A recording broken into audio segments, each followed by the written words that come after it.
Good morning and welcome to Financial Strategies with Scott Wardell.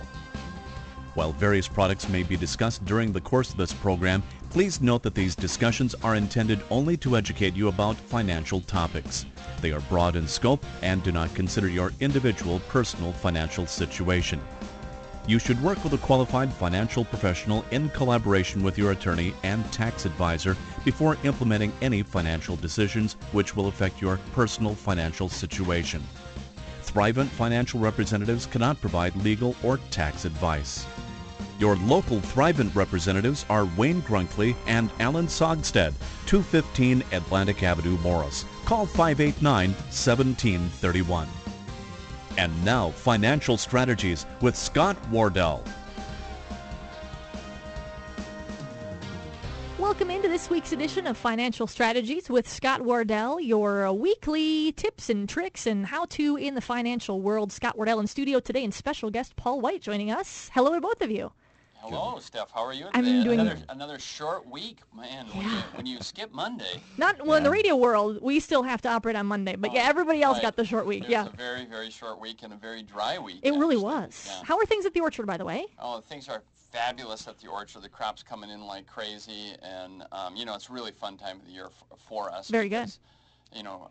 One of the most fun things you can do is go apple picking, I think. Mm-hmm. As a guy who picks every weekend, I still love it. It's just great to be up in the tree. Yeah. And. And you work all year long for this time of the year. Absolutely. Yep. Absolutely. So who's our guest in studio today? Yeah, absolutely. We have Paul White with us, and I'm just delighted to have you here, Paul. So thanks for taking the time and coming into studio here today to be with us. And we're going to talk about creating defense in your portfolio.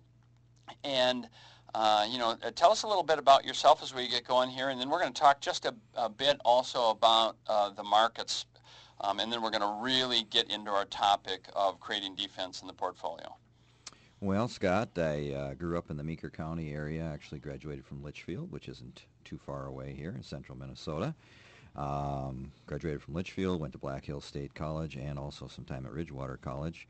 I've been a financial advisor now with Thrivent. It'll be 12 years in October. Okay, great. And it's been a great career, and really have enjoyed working with people and helping them with their financial plans. The thing about the role that people who work with any financial advisor know that the depth of relationship that you get with your clients is unbelievable. And you get invited to different things along the way because when you start getting invitations to the kids' weddings, and unfortunately we also get invitations to funerals as well. Yes. But I can even hear it in your voice, that sense of being part of somebody's life in a really meaningful way. Right. There's a lot of trust in this process, people, especially during these volatile times that we've had over the last few years too.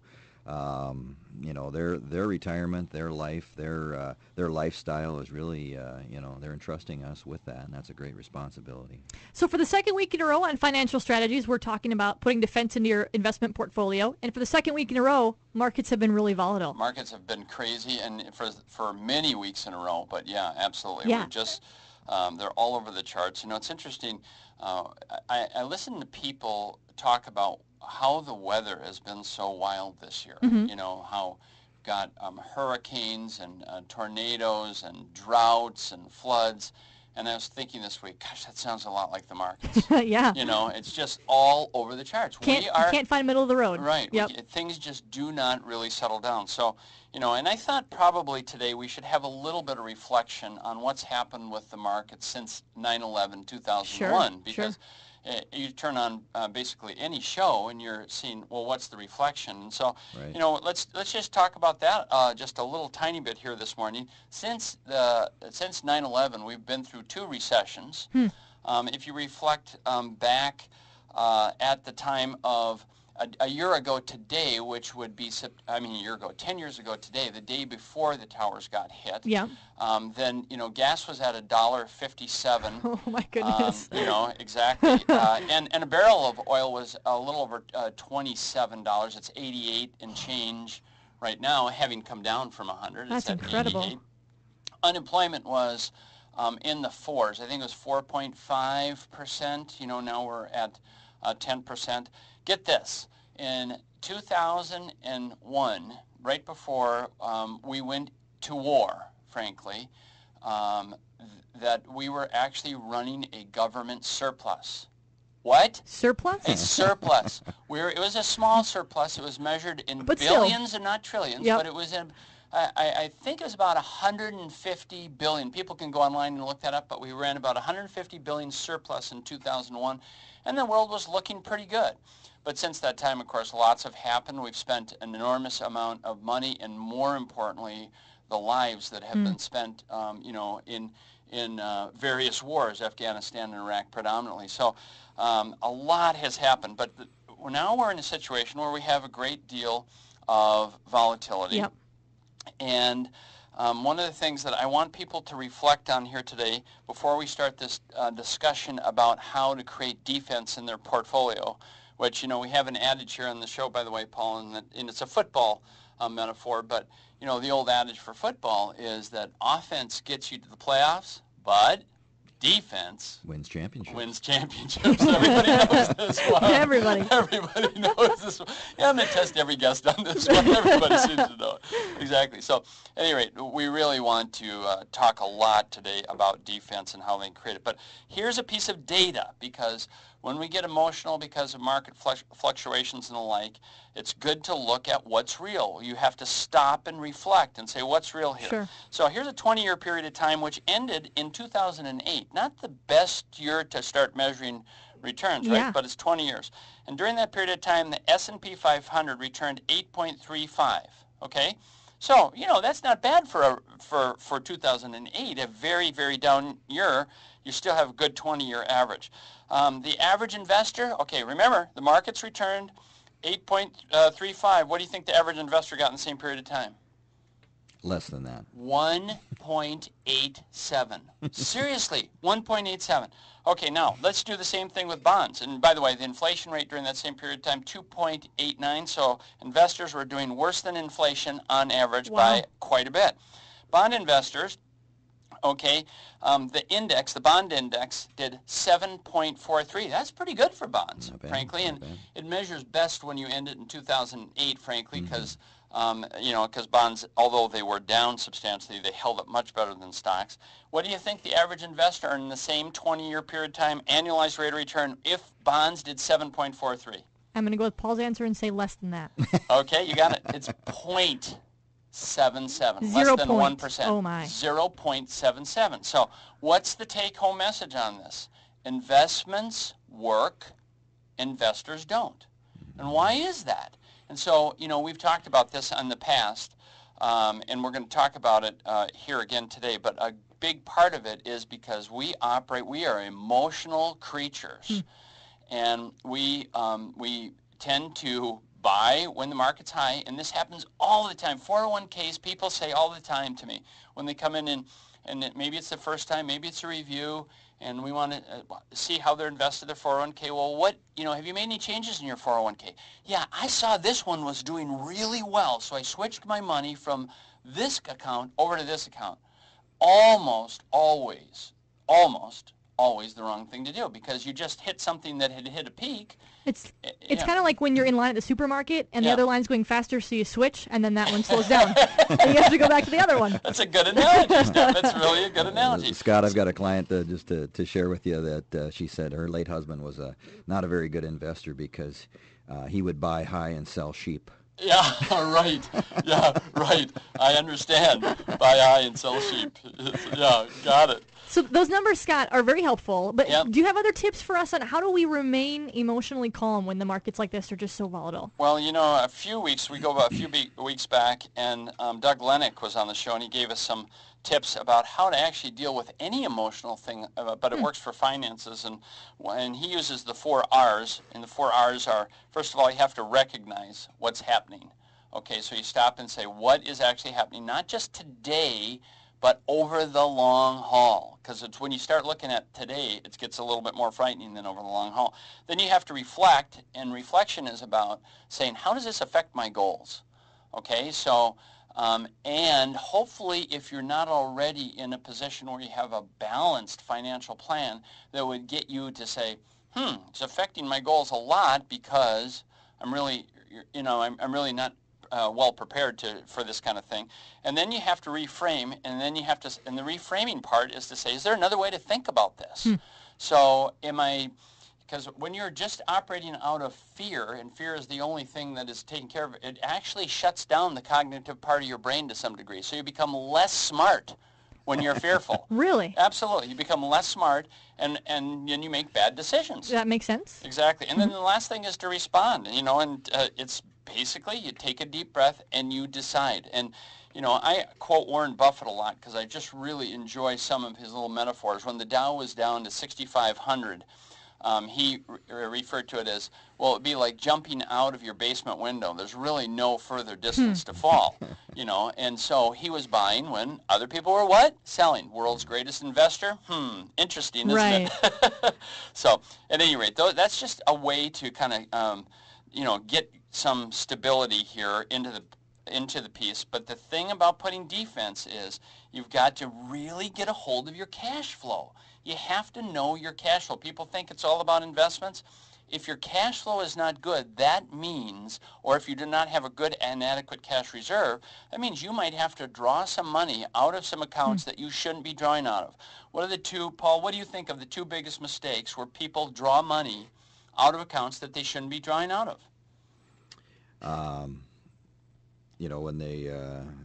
When the market's down and they're wanting to make a purchase or something like that. Right. I've had somebody say, well, we saw this car and we really want to get this car, and what do you think? Well, the market's down. Exactly. So also, no, you don't want to do that. And when people have been unemployed, they tend to take money out of accounts that are very not tax smart, right? Yeah, I've had some people laid off, and they call me up and they say, well, I'm going to have to cash in my 401k. And I said, whoa, just slow down here, What's your plan? Well, I'm going to look for another job, but I'm going to cash in the 401k, and that's what I'm going to use for income. And I said, well, let's use part of that, but let's not just cash in the whole thing because it's going to be taxable. There's going to be penalties. Exactly. So we roll that over, put it into an IRA, and maybe we take out, $2,000 a month. But, if you find a job in a few months, then we haven't cashed in the whole thing. We haven't had that penalty. Exactly. And so when people think of how terribly expensive it is to borrow money today, and they say, well, gosh, my choice is, to get the money at 13%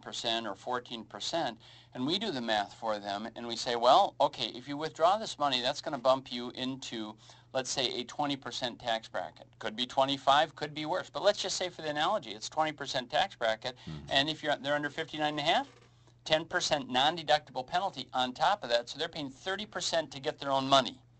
Okay, now that's expensive. Yeah. If you paid 30% to get your money every time you went to get some money. Out of the ATM, Yeah, you would be in deep financial trouble very, very quickly. So oftentimes we have to be creative on what are some other ways that you can make the cash flow. But, and that really gets us to our next point here. When, we, Paul, have been talking about how to put defense in. So, what are your thoughts on one way to have less worry about your money, manage these financial risks? So, simple steps. What do you have? Well, when we've had the volatility, and I'll be honest with you, I've had a few calls, but very few, because what we try to do is we set up this planning, and as we do that, first thing we do is go through risk tolerance. Yep. And find out, where's this person at? We'll get people that'll come in and say, oh, yeah, I can handle being in the market. Okay, well, let's take a look at that. And when it's good, you can. We ask a few questions. Sorry, I'm a little sarcastic this morning. So what happens if the market were to drop by 20%? Or like I like to say, when you get your statement, and if there was 100,000 in there and you get your statement and now there's 90 or there's 85 or 80,000 in there, how would you feel?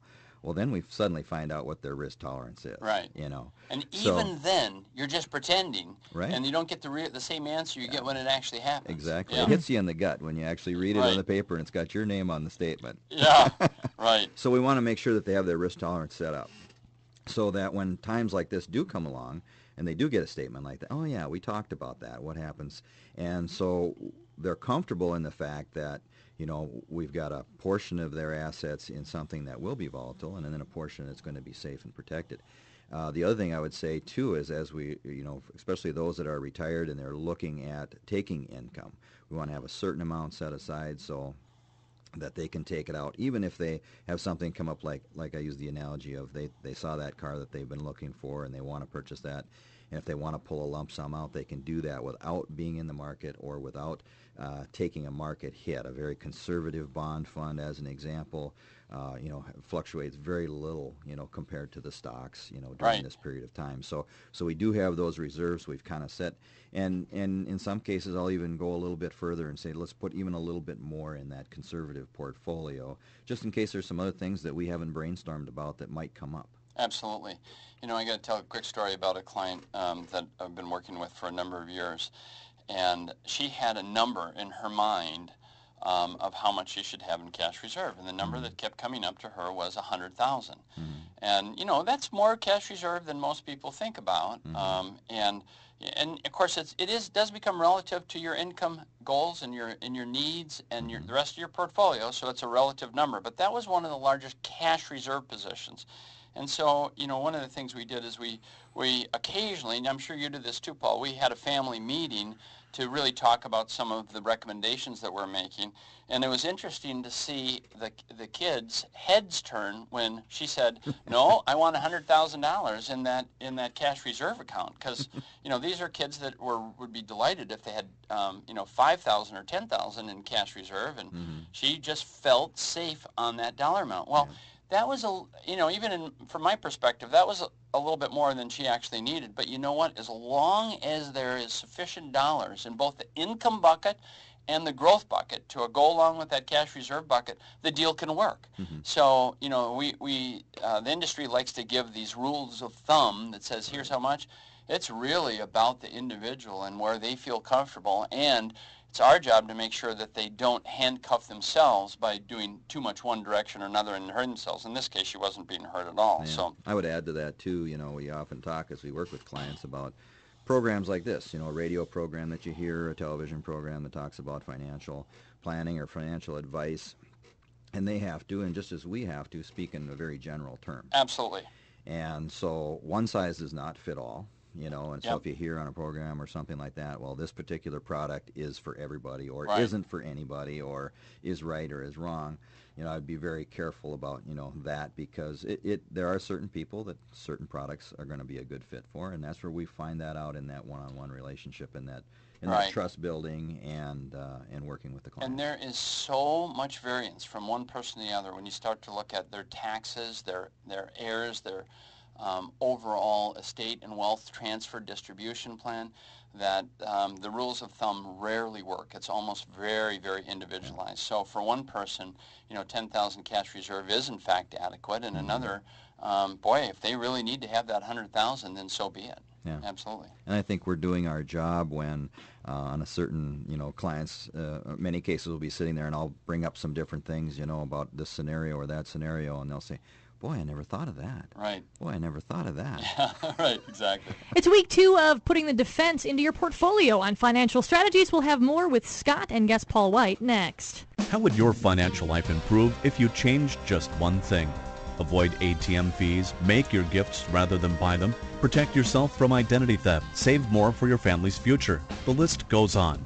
If you heard something today on financial strategies that motivates you to change one thing in your life, Thrivent Financial for Lutherans has free tips and resources you can use to do one thing differently. Find more at thrivent.com/one thing. Think about your finances, your lifestyle, your wants versus your needs. What one thing can you change today and see the impact tomorrow? Perhaps your family will save all your change for a month and donate it to charity. Maybe you'll finally write a will. Whether you choose to start simple or take a big step, that one thing can really make a difference. If you heard something today on financial strategies that motivates you to change one thing in your financial life, Thrivent Financial for Lutherans has free tips and resources you can use to do one thing differently. Find more at thrivent.com/one thing. Welcome back to Financial Strategies with Scott Wardell. This week it's part 2 of putting a defense into your investment portfolio. Scott, last week we talked a little bit about, coming off of Labor Day. We know that often it's a time when people, they go back to school. It's the second most common time of year for people to set resolutions and kind of start over. What kind of financial resolutions should we be considering at this point in time? I would start with figure out where you're at. And one way to think about where you're at a very high level is a couple weeks ago, here, we had the president and CEO of Thrivent, Brad Hewitt, on the air, and he likes to talk about these 5 S's. And at the very bottom of the 5 S's is surviving. And those people are really worried about each and every day. They just don't know how they're going to get by. The next level of the financial ladder goes from surviving to struggling. And at the level of struggling, very frankly, they're paycheck to paycheck. Their time horizon, 2 weeks, honestly.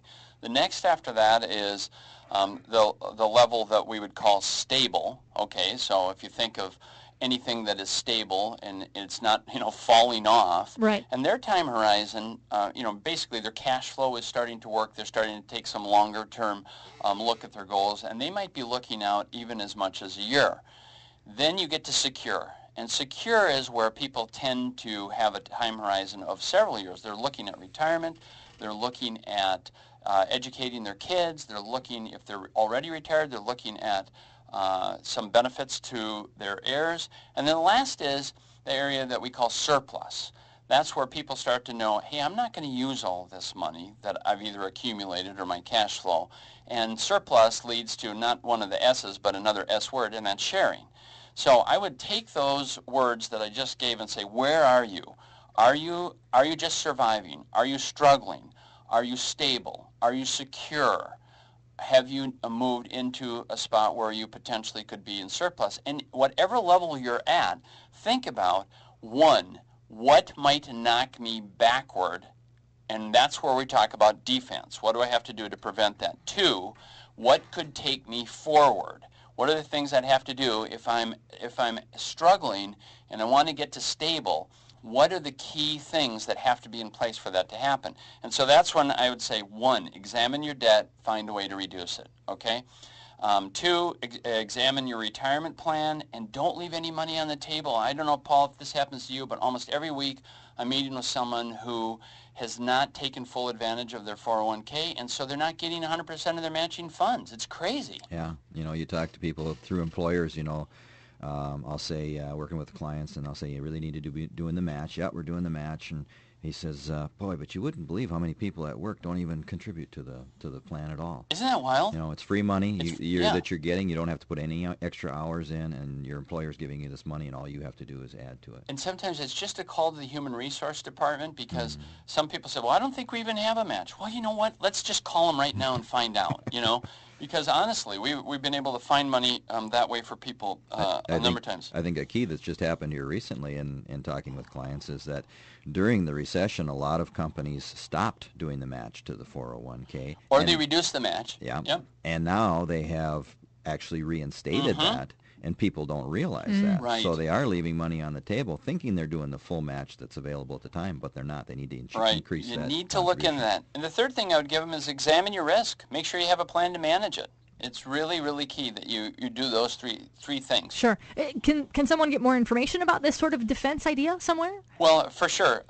This is, as we go into the fall, one of the things that I'm doing is I'm getting some seminars scheduled. And this upcoming week, on Thursday the 15th, I've got a seminar that's going on in St. James with Leora Ask down there.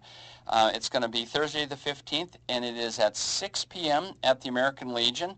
And people should call Leora's office to make a reservation, or if they choose to, they can also call the number that we give at the break to make certain. The toll-free number. Yeah, the toll-free number to make certain that they have a reservation, because there's a meal included, and with the meal included, we have to know how many people are actually going to be coming. Got to have the food. Yep, exactly. So we're going to be talking about retirement planning at that seminar, as well as some of these defensive strategies. Okay. So, we're talking a little bit, again, today, part 2 of this defensive strategy, putting into your portfolio.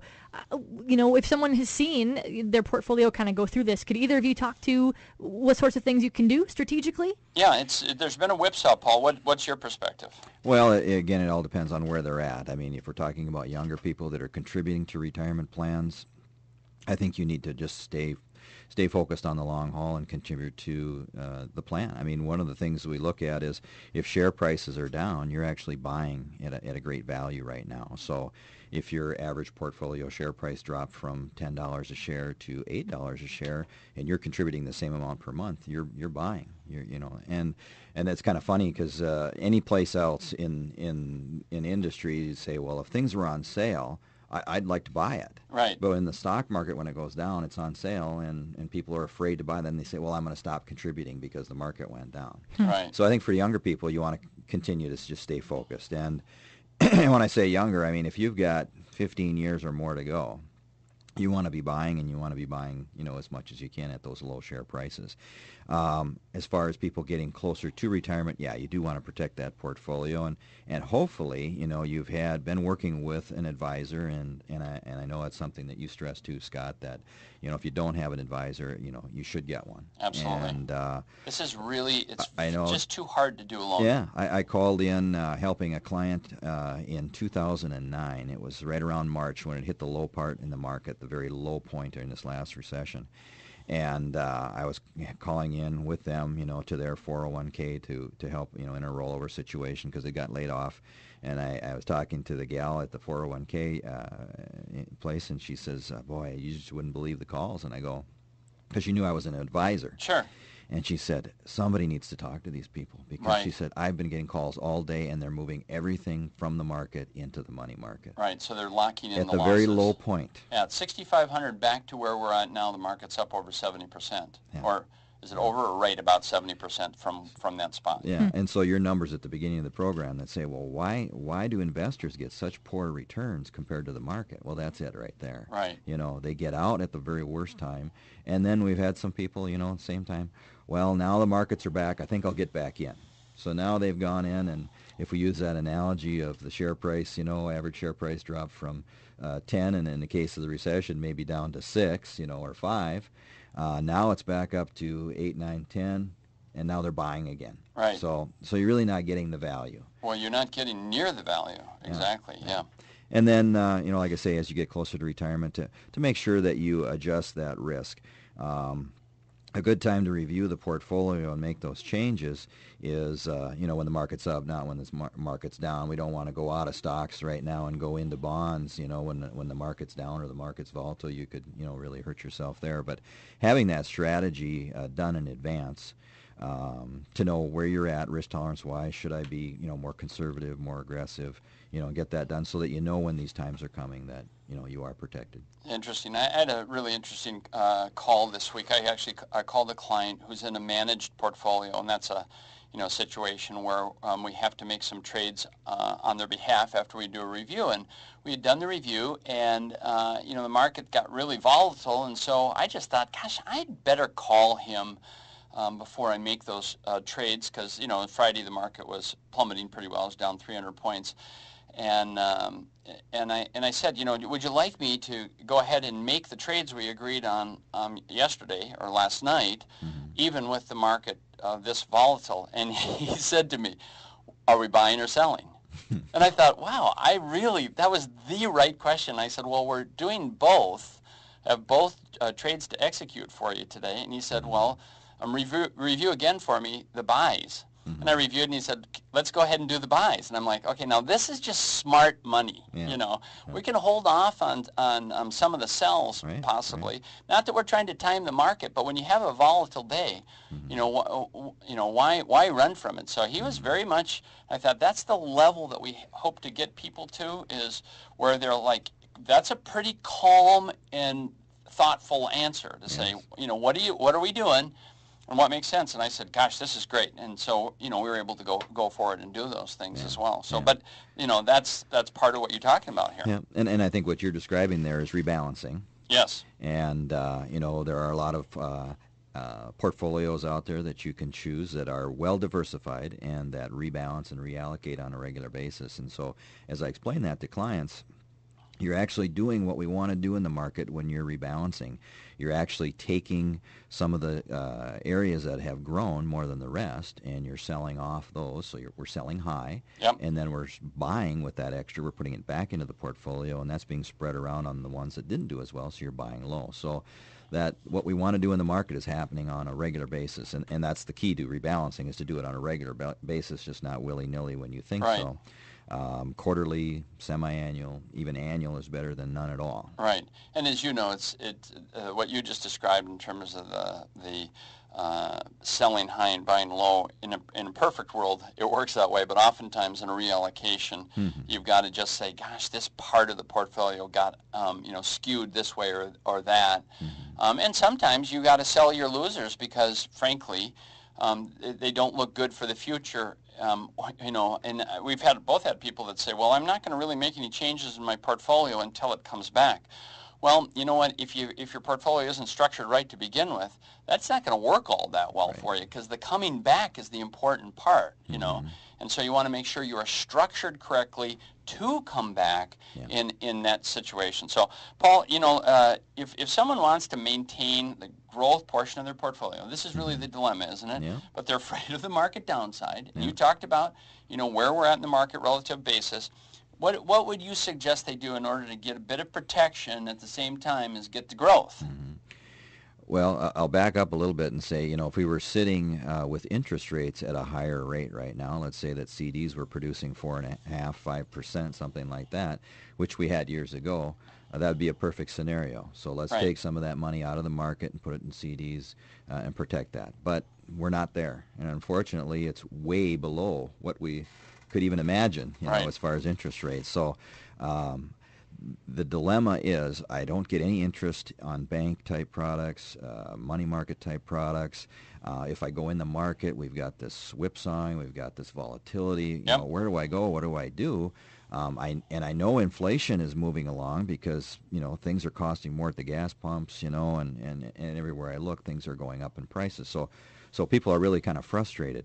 Some of the things that are available now, and some people may not be aware that there are some products that have come along in the last few years in the market, primarily in the variable annuity area, that allow you to lock in your original investment with a safety net, and then over a set period of time, you can have whatever the market returns are, or that safety net starting point that you had at the beginning. Or when you say market returns, basically whatever that portfolio returns, which might be the market, but it might not be the market, because most of those portfolios are a combination of stocks and bonds and large cap, mid cap. So it's whatever that portfolio returns, of course, minus the expenses, because as you know, whether it's a mutual fund that has operating expenses, annuities have operating expenses, and so people have to go in knowing what these expenses are. But to your point, you're saying, whoa,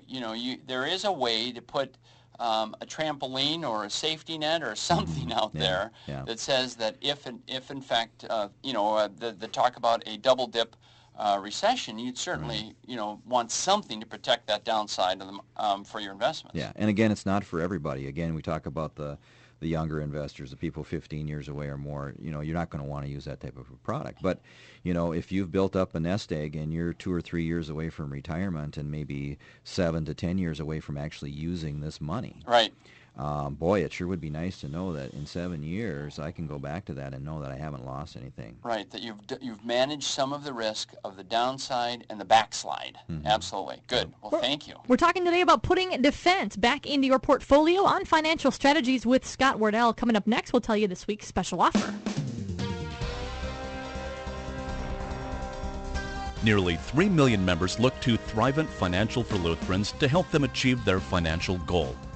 Nearly 3 million people know that Thrivent Financial is committed to excellence in financial services and caring for others. Get to know Thrivent Financial and the quality of products and services they can offer you.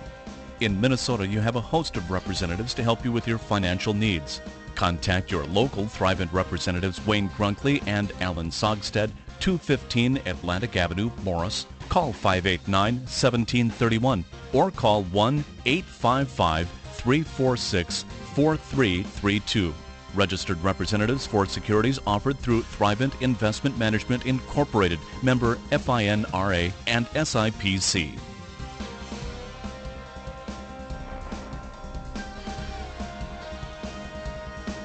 Financial Strategies with Scott Wardell. Welcome in this week, and thanks for joining us. Scott Wardell and special guest Paul White in studio. Every week we have a special offer. Scott, what do we have? Absolutely. And, along with this creating defense in your portfolio, one of the number one things that people come in and ask us is, for my retirement, do I have enough money that it can last? Can I retire? So today's brochure, and I want people to call and get this booklet. It's called Managing Your Retirement to Provide a Lifetime of Income.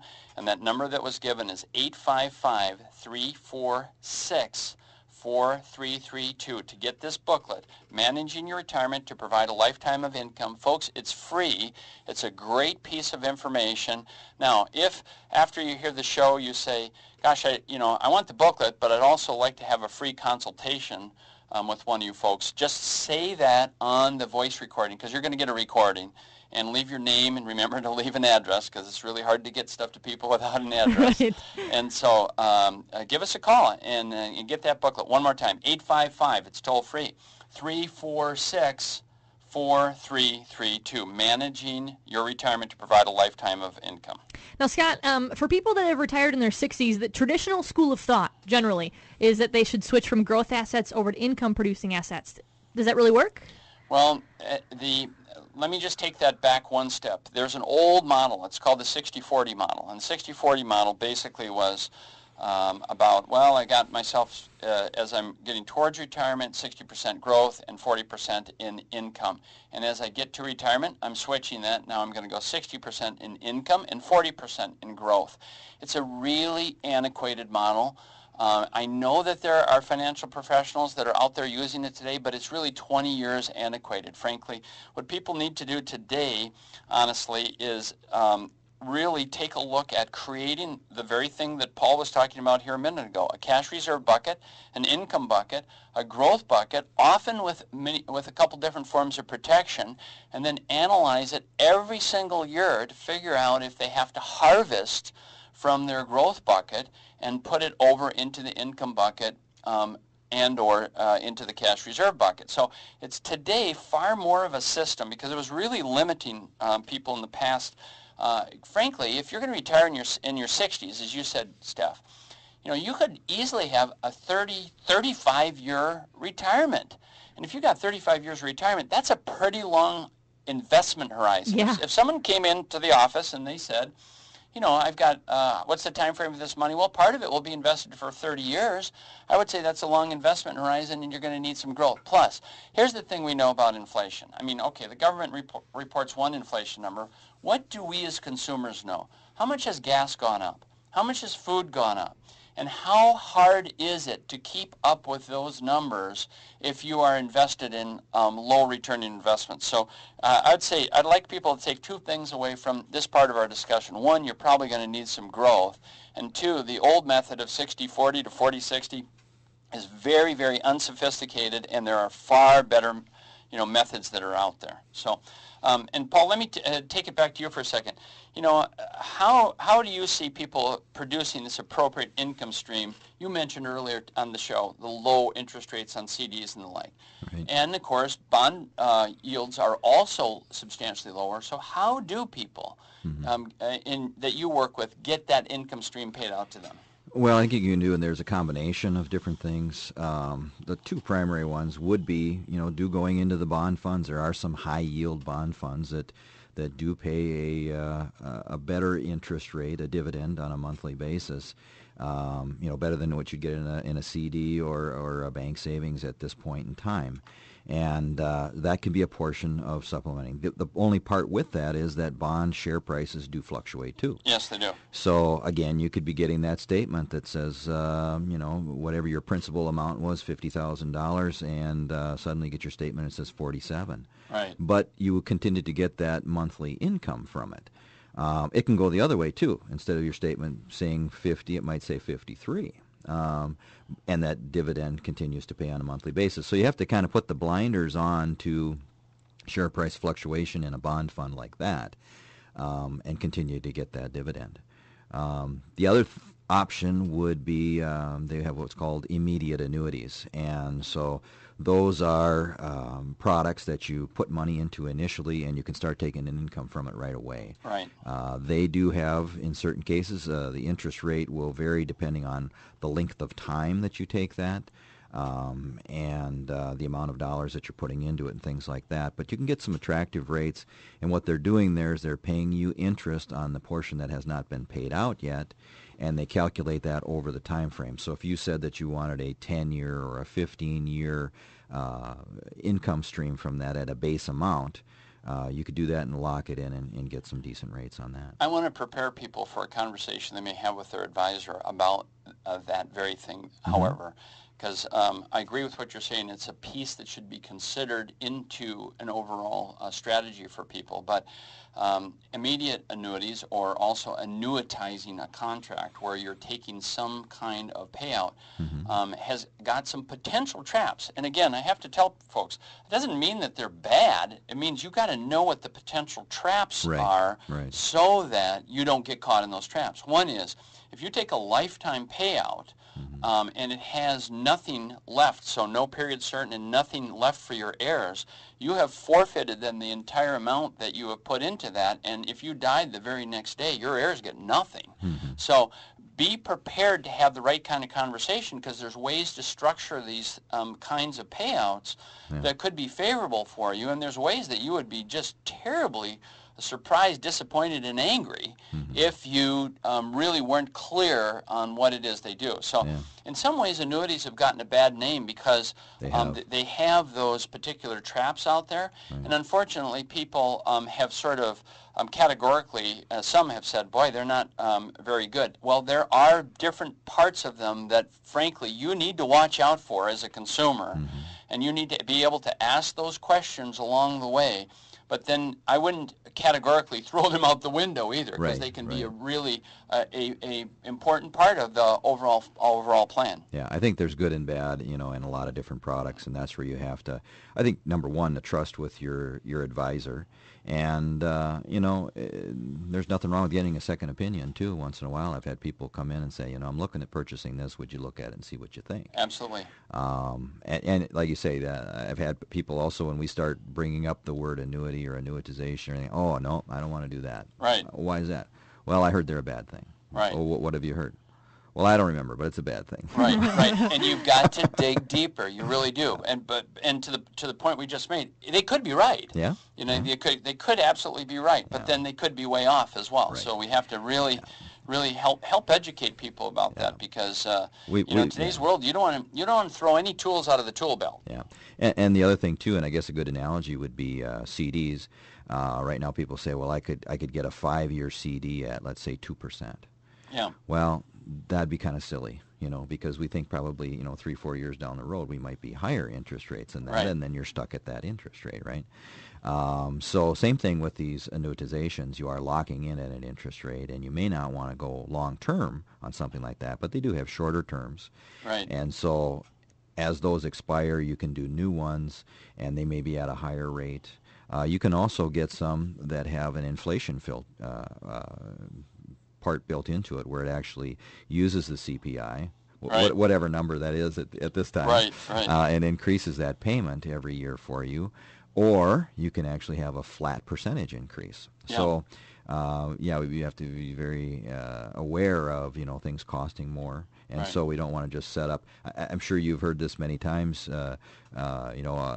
People come in and say, oh, we can't afford that because we're on a fixed income. Right.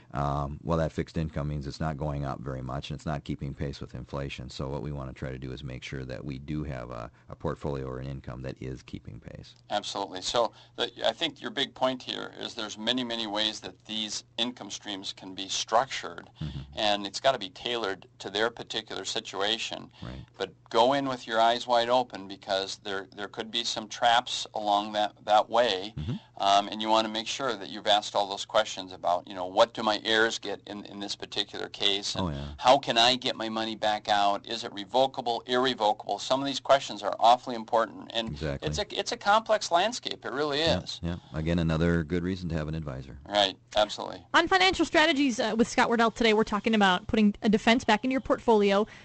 Scott, bonds have been thought to be a good defensive position for portfolios. Can you tell us about international bonds and how they might work? Absolutely. Well, and international bonds have become increasingly popular, I guess it'd be fair to say, here over the last couple of years, because the rest of the world is not lockstep. They're certainly affected by what goes on in the United States here in terms of our bond rates, but they are not precisely the same. So you can get some of these international bond yields which are a little higher than what we might have in the U.S. and still maintain some good quality in those bonds in terms of the quality of the bond, of course, measured in their ability to pay back what you've actually invested.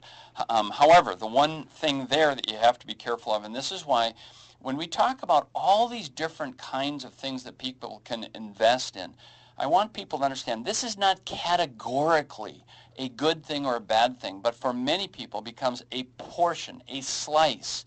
It might turn out to be 5% of their overall portfolio. Maybe it's 10%. It just, think of it as a part that builds on a building block potentially of any particular portfolio. So what's the big warning on international bonds? Well, the big warning is pretty simple. You're in someone else's currency.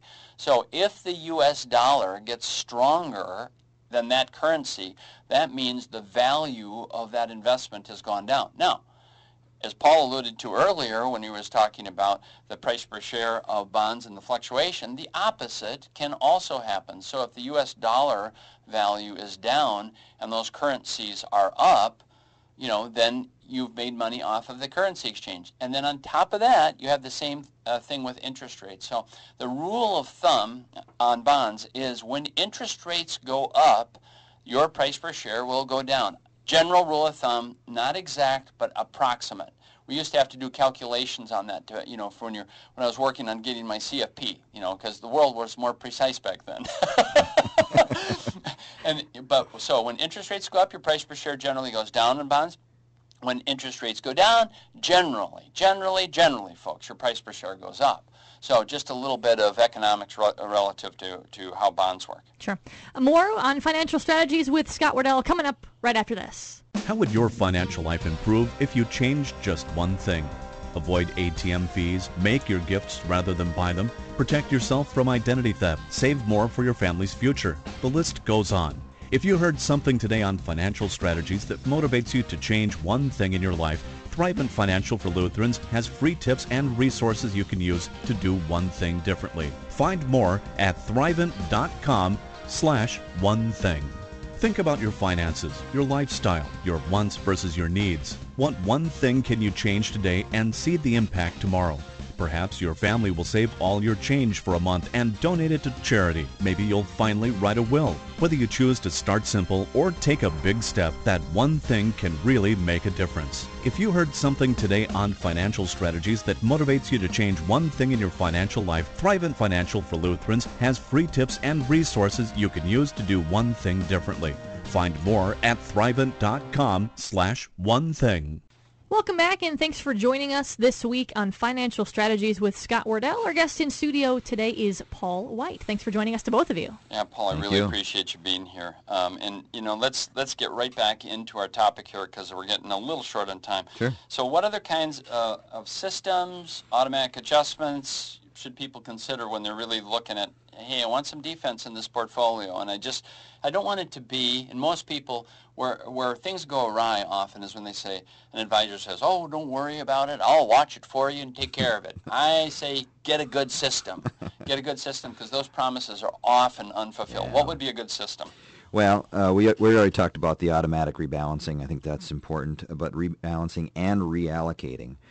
So not just an automatic balancing back to your original. You want to look at a system that will reallocate to say, what percentages should be in the large caps versus mid caps, small caps, bonds, things like that. So So the reallocating and rebalancing, to find a feature like that is very good.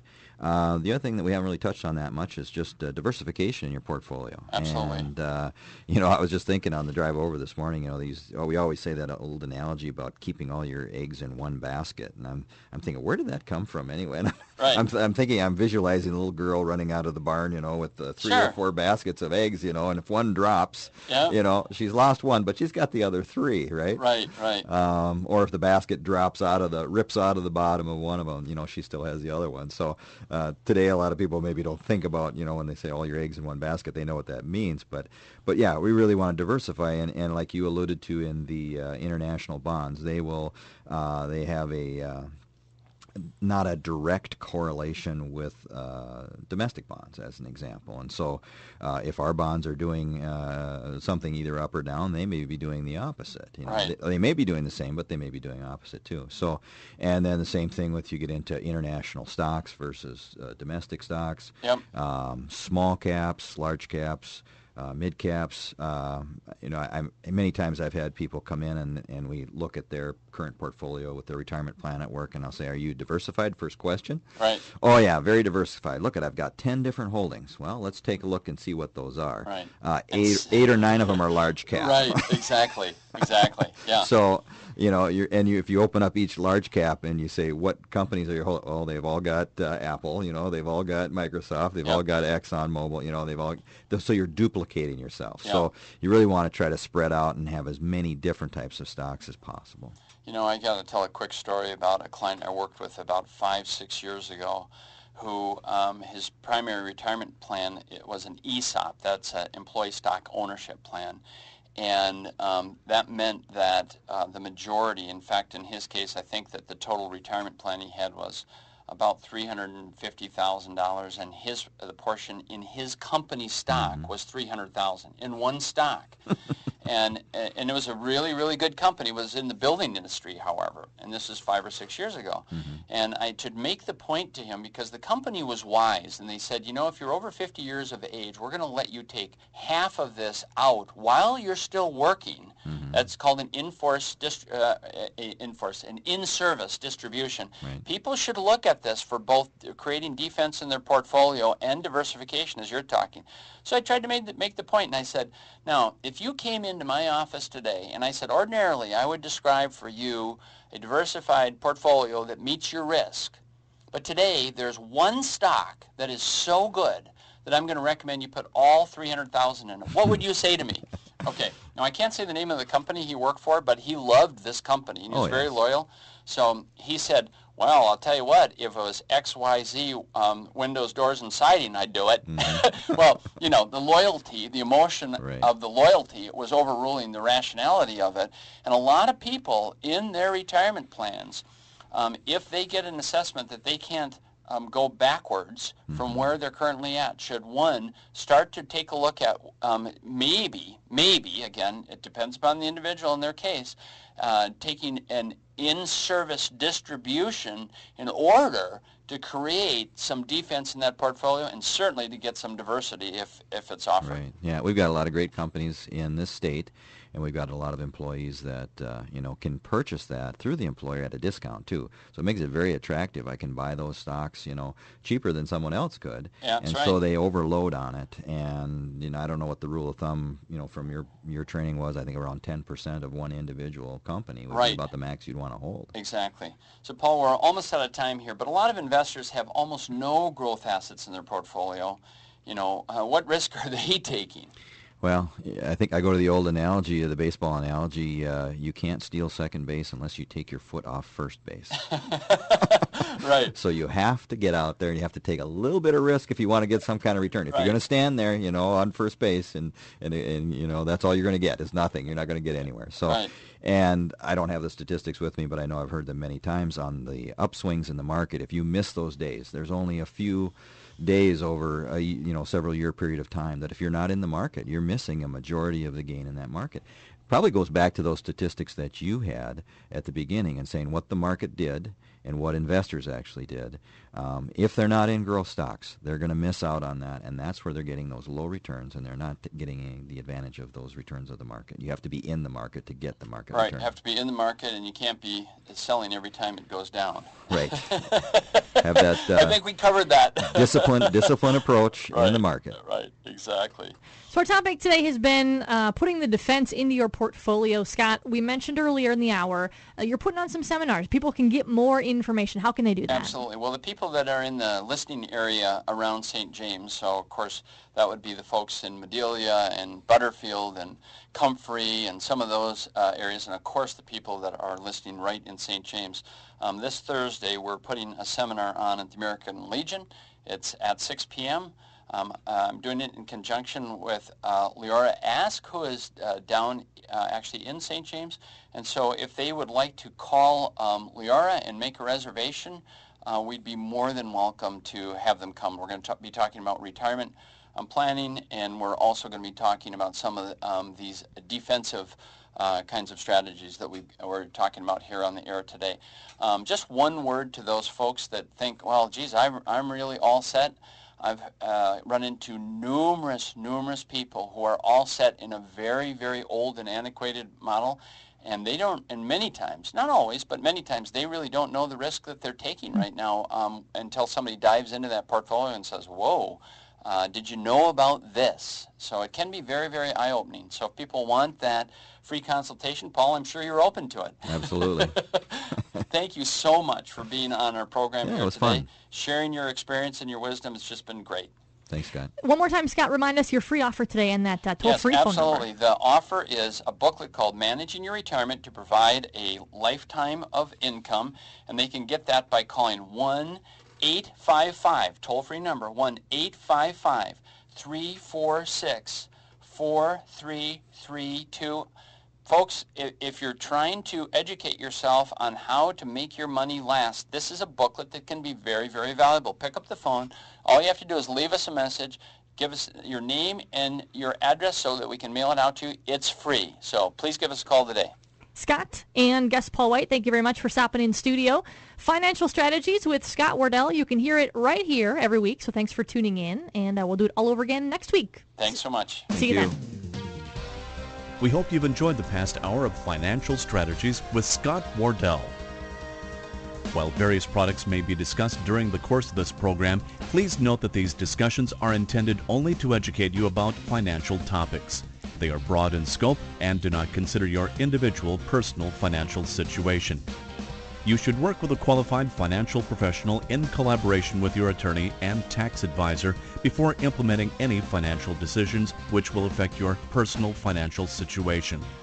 Thrivent financial representatives cannot provide legal or tax advice.